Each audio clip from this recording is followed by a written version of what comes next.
Assalamualaikum warahmatullahi wabarakatuh. Good afternoon, ladies and gentlemen. I would like to say thank you for coming in your presentation today. It's great to see you all. Let me introduce myself. My name is Putri Syahda Imtinan Kesuma. In this opportunity, I would like to say presentation about PKU 423 request nations of ligands. First, let's try in this presentation for Putri Syahda Imtinan Kesuma. 1. Definisi dari rekam medis adalah sebagai berikut. Menurut pasal Permenkes RI nomor 269 Menkes /3/2008 tentang rekam medis menyebutkan bahwa rekam medis adalah berkas yang berisikan catatan dan dokumen tentang identitas pasien, pemeriksaan, pengobatan, tindakan pelayanan lain yang telah diberikan kepada pasien. Menurut Huffman Firdaus 2010, rekam medis adalah berkas yang menyatakan siapa, apa, mengapa, kapan, bagaimana pelayanan yang diperoleh seseorang pasien selama dirawat atau menjalin pengobatan. Menurut Hatta 2008, rekam medis merupakan kumpulan fakta tentang kehidupan seseorang dalam riwayat. Dasar hukum rekam medis. Yang pertama, Undang-Undang RI nomor 23 tahun 1992 tentang kesehatan. Yang kedua, Undang-Undang RI nomor 29 tahun 2004 tentang praktik kedokteran. Yang ketiga, Peraturan Menkes Kesehatan Republik Indonesia nomor 749A Menkes /7/1989 tentang rekam medis atau medical record yang telah dirubah menjadi Permenkes RI nomor 269 Menkes /3/2008 tentang rekam medis. Yang keempat, Keputusan Dirjen Pelayanan Medik nomor 73 Yanmedik RSUMdik YMU 1/91 tentang penyelenggaraan rekam medik. Yang kelima, Surat Edaran Direktur Jenderal Pelayanan Medik nomor HK 00061510111610 tentang petunjuk teknik pengadaan formulir rekam medik, dasar pemusnahan arsip dan rekam medik dari rumah sakit. Yang keenam, Keputusan Direktur Jenderal Pelayanan Medik nomor HK 0051400774 tentang penggunaan klasifikasi internasional mengenai pelayanan penyakit revisi ke-10 ICD-10 di rumah sakit.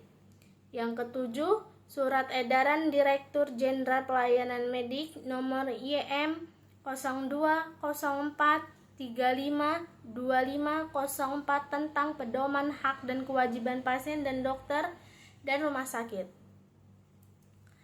Tujuan rekam medis. Tujuan rekam medis yaitu menyediakan informasi guna memudahkan pengelolaan dan pelayanan kepada pasien dan memudahkan pengambilan keputusan manajerial, perencanaan, pengorganisasian, pelaksanaan, pengawasan, penilaian, dan pengendalian oleh pemberian pelayanan kesehatan, klinis, dan administrasi pada sarana pelayanan kesehatan. Kegunaan rekam medis. Yang pertama, healthcare preferred atau primary, yaitu 1. Sebagai media komunikasi di antara tenaga rekam medis selama episode pelayanan kesehatan yang sekarang. Yang kedua, referensi bagi perawatan penyakit di masa datang.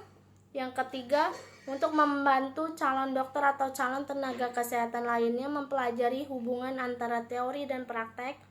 Yang keempat, untuk evaluasi retrospek maupun prospek terhadap kualifikasi pelayanan kesehatan. Yang kelima, untuk analisa bagi kepentingan peningkatan aktivitas dan efisiensi pemanfaatan fasilitas, peralatan, pelayanan, personality, dan finansial.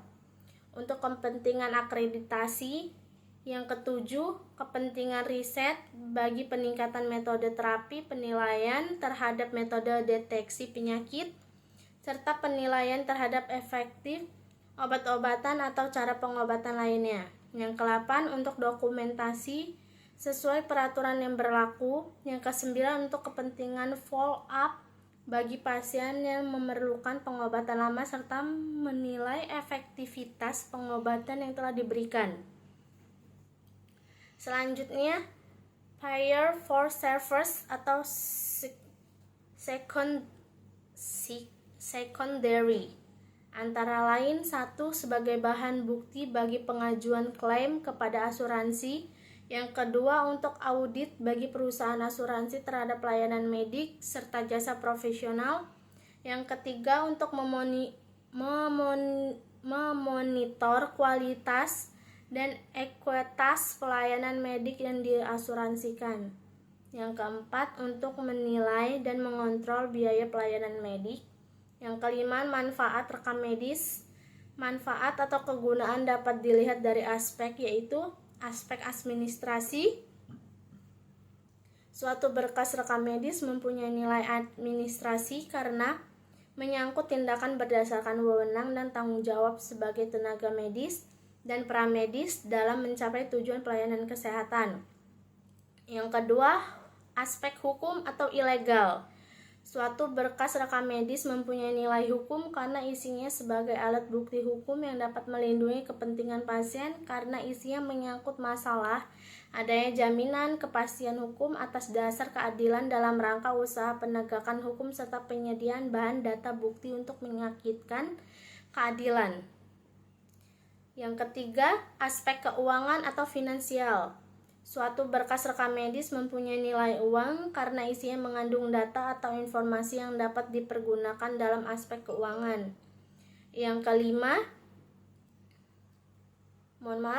keempat, aspek penelitian atau riset.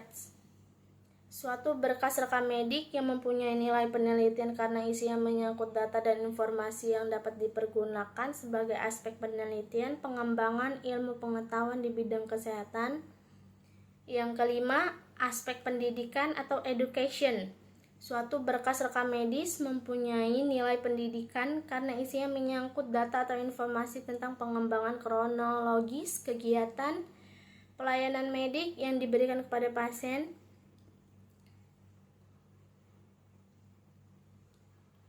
Yang keenam, aspek dokumentasi atau documentation.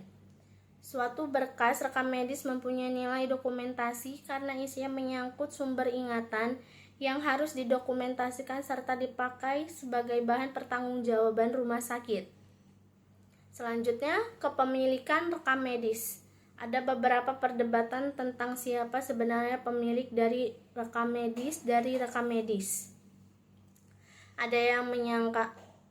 Ada yang mengatakan bahwa itu adalah hak pasien karena menyangkut dirinya. Ada juga yang berperanggap itu milik rumah sakit. Terlepas dari perdebatan itu, sebenarnya sudah ada aturan hukumnya. Dalam Permenkes RI nomor 269/Menkes/per/3/2008 menyatakan bahwa berkas rekam medis adalah milik sarana pelayanan kesehatan pasal 12 ayat 1, sedangkan isi rekam medis adalah milik pasien pasal 12 ayat 2. Isi rekam medis tersebut berbentuk ringkasan rekam medis. Ringkasan ini dapat diberikan, dicatat atau dikopi oleh pasien atau orang yang diberikan kuasa atau persetujuan pasien atau keluarga yang berhak untuk itu. Selanjutnya, nilai informasi yang terkandung dalam rekam medis. Yang pertama, informasi yang mengandung nilai kerahasiaan, laporan atau catatan yang terdapat dalam berkas rekam medis sebagai hasil pemeriksaan, pengobatan, observasi atau wawancara dengan pasien tidak boleh disebarluaskan kepada pihak-pihak yang tidak berwenang karena menyangkut individu langsung pasien, Pemberitahuan kepada pasien, keluarga pasien harus oleh dokter atau perawat. Yang kedua, informasi yang tidak mengandung nilai kerahasiaan. Identitas pasien, nama, alamat untuk kasus-kasus tertentu tidak boleh disebarluaskan untuk ketenangan dan keamanan rumah sakit. Yang pertama, orang terpandang atau pejabat. Yang kedua, atas perintah pasien. Yang ketiga, buronan. Selanjutnya, tinjauan pelaksanaan informasi rekam medis. Yang pertama, pelepasan informasi rekam medis. Pelepasan informasi rekam medis secara umum dapat didasari bahwa informasi yang terdapat dalam rekam medis sifatnya rahasia dan harus dijaga kerahasiaannya oleh dokter maupun tenaga profesional kesehatan lainnya. Pelepasan informasi rekam medis harus disertai dengan izin tertulis dari pasien selaku pemilik informasi dalam rekam medis. Begitu pula dengan pemaparan isi rekam medis haruslah dokter yang merawat pasien tersebut.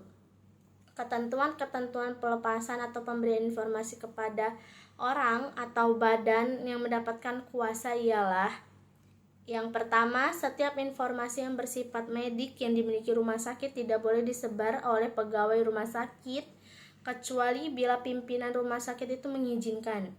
Yang kedua, rumah sakit tidak boleh dengan sehendaknya menggunakan rekam medis dengan cara yang dapat membahayakan kepentingan pasien, kecuali jika rumah sakit itu sendiri akan menggunakan rekam medis tersebut bila perlu untuk melindungi dirinya dan mewakilinya.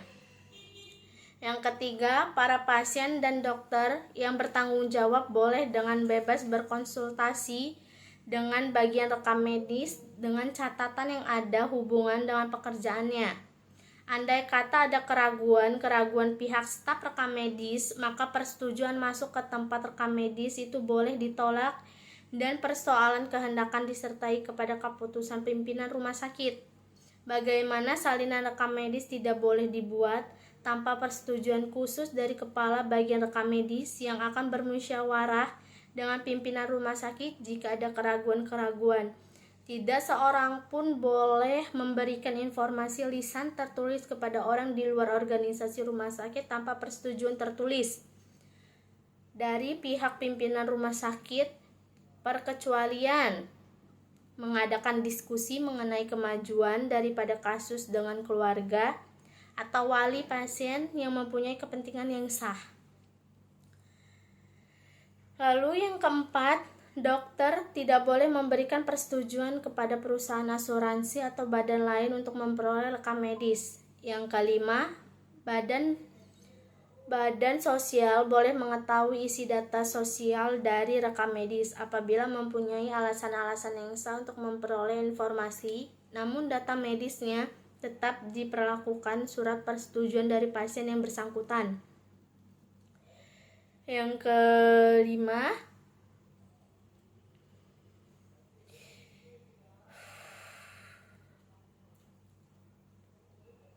yang keenam, percobaan pasien untuk memperoleh informasi mengenai catatan diri disertai kepada dokter yang bertugas merawat.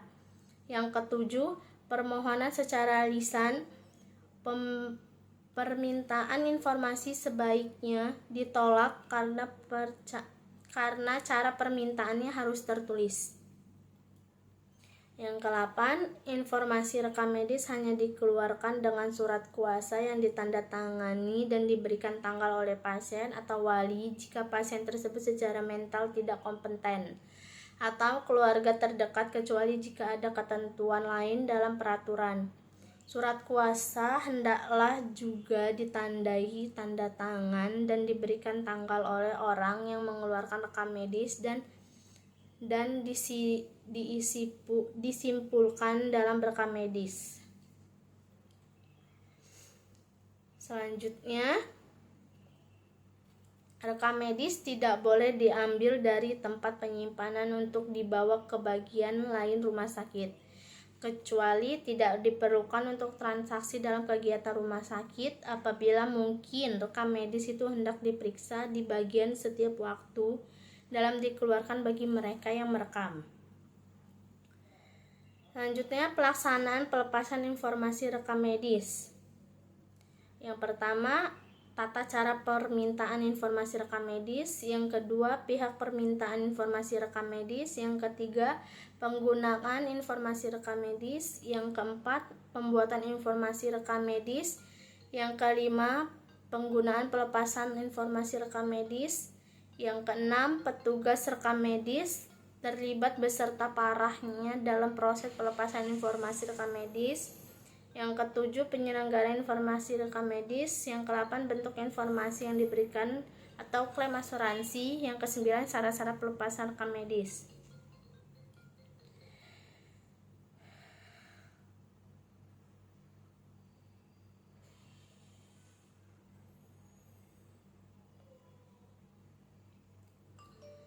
Selanjutnya, menurut Kamus Besar KKBI atau aturan ketentuan patokan persetujuan atau perintah yang dibuat oleh pemerintah atau perundang-undangan pada Permenkes nomor 269 tahun 2008 tentang rekam medis bab 4 pada pasal 10 ayat 2 menyebutkan informasi tentang identitas, diagnosa, riwayat penyakit, riwayat pemeriksaan, dan riwayat pengobatan dapat dibuka dalam hal untuk kepentingan kesehatan pasien memenuhi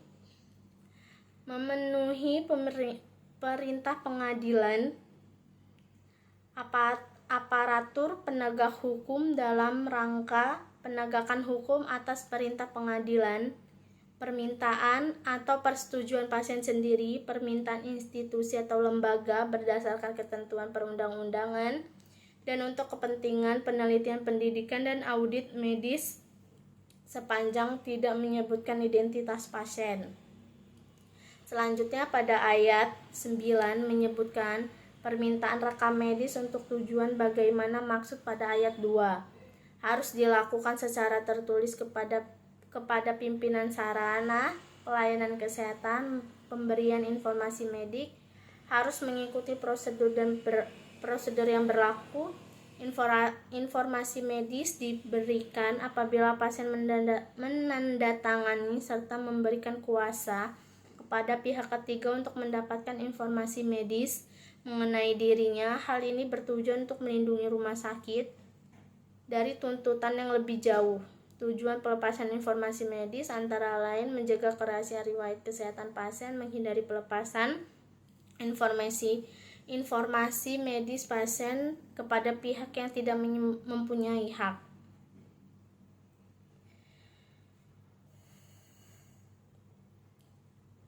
Sekian presentasi dari saya. Thank you. Presentation today. It's good to see you all. Wassalamualaikum warahmatullahi wabarakatuh.